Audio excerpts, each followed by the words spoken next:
Ang anime na ito ay isa sa mga pinaka-nakakatawang anime na pinamagatang, kilala mo ba si Sakamoto? Sa eskwelahan ay may isang estudyante na nagpapasiklab sa kanyang mga kaklaseng babae. Pinagyayabang niya na siya ay isang modelo sa pag-asang magiging sikat siya sa kanilang classroom at mukhang nababanes ang mga kaklase niya, ngunit, biglang may babaeng nagmamadaling pumasok at tila may hawak na dyaryo at naglapitan ang lahat at ang sabi, "Nani nani."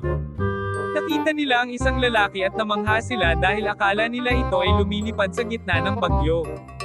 Siya ay si Sakamoto, na pinanganak ng may kaastigan at karisma sa lahat ng kanyang ginagawa at itinatanggi niya na kunwari ay hindi daw siya ang nasa dyaryo.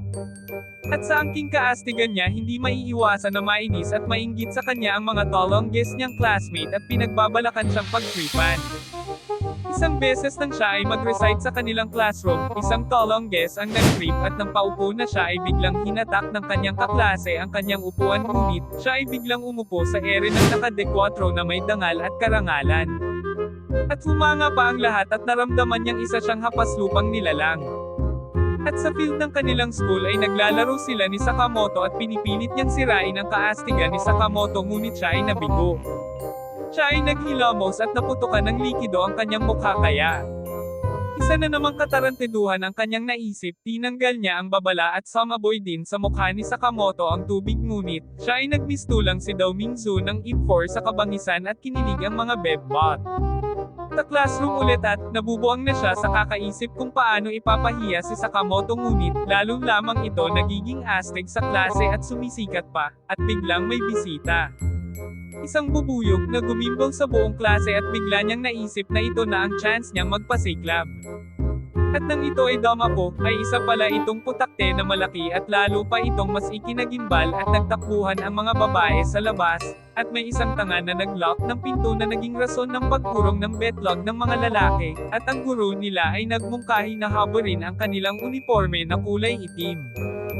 Sila ay nagkumahog at nagtanggalan ng mga damit, ngunit si Boy Blondie ay nagtigas-tigasan at nang dumaan ang putakte ay naalala niya na naiwan pala niya ang dalawang betlog niya sa bahay. At ang tunay na mabagsik, si Sakamoto, ay pawang kalmado lamang at walang paki sa mga kahihiyang namumuthawi sa klase. Napansin ito ni Boy Blondie at hindi siya makapaniwala at napagtonto niya ang nakapandidiring kahihiyang ginagawa niya.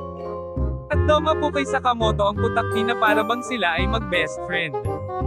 Nang akma ng hahambalusan ni Boy Blondie ang ulo ni Sakamoto, bigla siyang umilag at itinaboy ang putakti at sinugod nito si Boy Blondie, ngunit si Sakamoto ay maawain at pawang inawat ni Sakamoto ang putakti.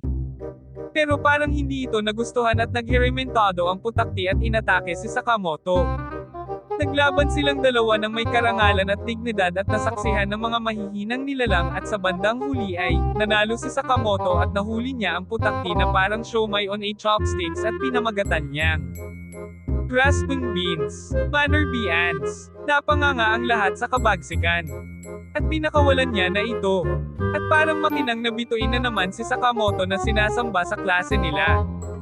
At si Boy Blondie humanga at tumaas ang respeto sa kadakilaan ni Sakamoto, at siya naman ang napagtripan sa klase sa dakilang kabaklaang ipinakita nito, ngunit, naiisip niya na baka sa pagiging katawa-tawa o komedyante na lang siya magiging astig sa klase.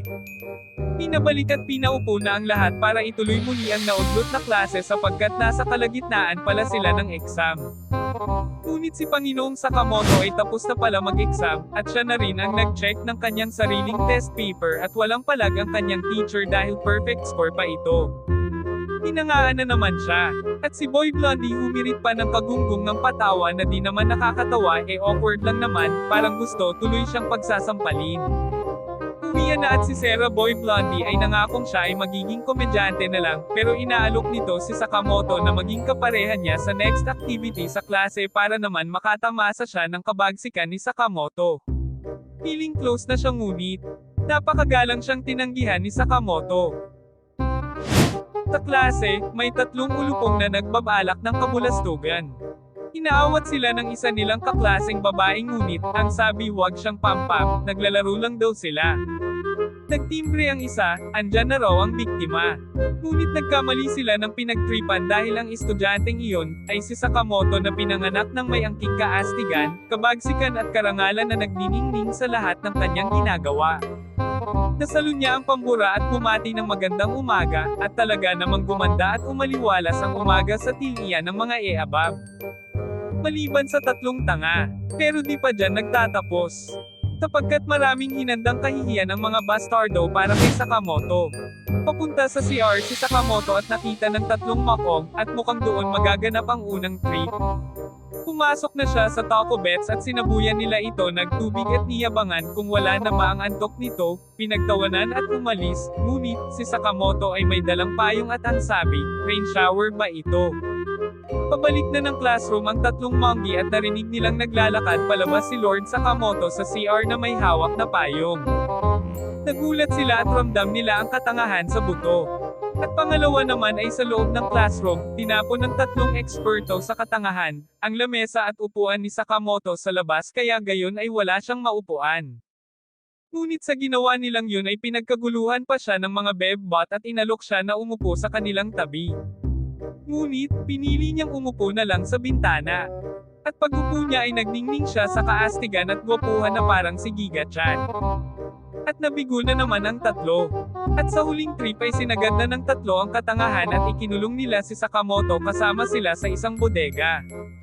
Tinangka nilang gawan siya ng masamang imahe ngunit, ito ay nahinto dahil ang isa sa kanila ay nagtapon ng upos ng sigarilyo at ito ay naging sanhi ng apoy, natarante sila at ang isa ay nagsaboy ng kemikal sa pag-aakalang tubig at ang apoy ay lalong lumakas.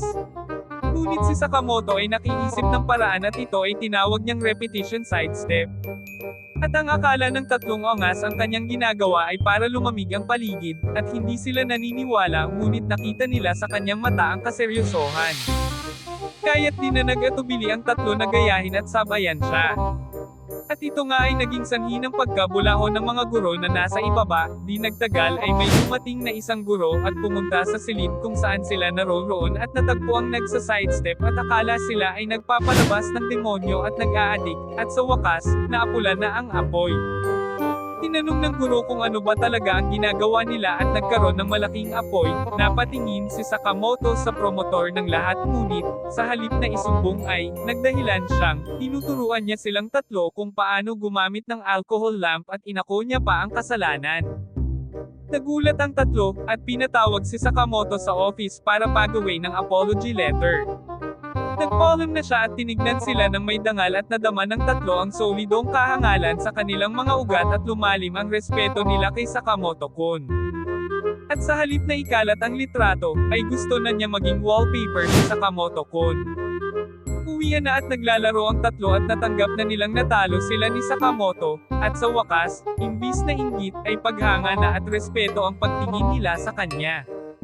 Isang araw pauwi na si Sakamoto ay inabutan siya ng malakas na bagyo at sa pag-uwi niya, ay may ibong tiririt na sumasabay at nakikipagkarera sa kanya ngunit, bigla itong tinamaan ng karatulang bakal, at di nagdalawang isip si Sakamoto at buwis buhay na sinoong ang bagyo, lumudag rumaragas ang tubig, mga kahoy, nagpatangay sa ipo-ipo gamit ang magic payong, alang-alang sa ibong tiririt ng may katapangan, moralidad, karangalan at dignidad at lahat na ng simbolo ni Giga Chan. At sa wakas, nailigtas niya kawawang ibon at nakita iyon ng langit at ito ay bumukas. Tila nagbigay pugay sa kanya ang ibon at ito ay humayo na.